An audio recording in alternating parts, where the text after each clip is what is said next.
Johnny B Goode solo intro. This is the second 4-bar phrase. And it's the simplest probably to remember, not necessarily the easiest one to play. It's going to be...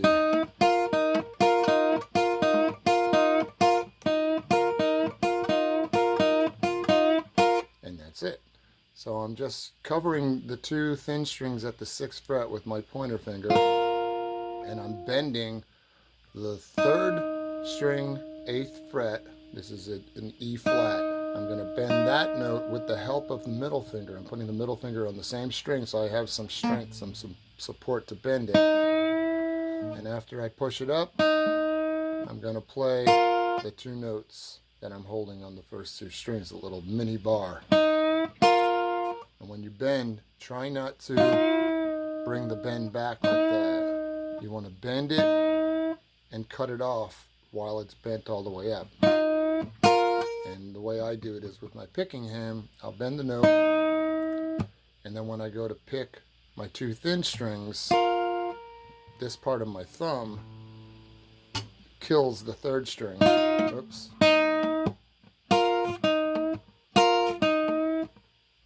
Alright, so you're going to do that bend lick 5 times twice, with the 5th one being slightly altered rhythmically. So let me do it slowly to demonstrate.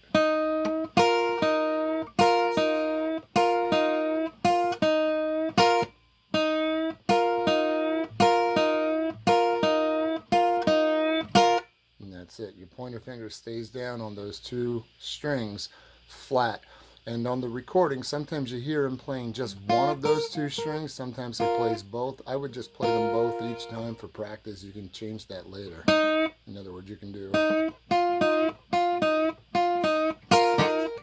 right, once in a while doing both, sometimes just this one, and so on. But I would just practice it with both strings.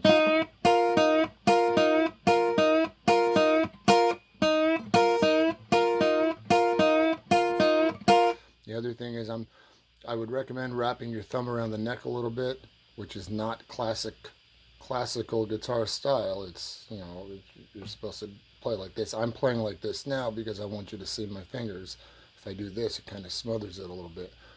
But if you wrap your thumb around, get a little grip on the neck, you can bend those better.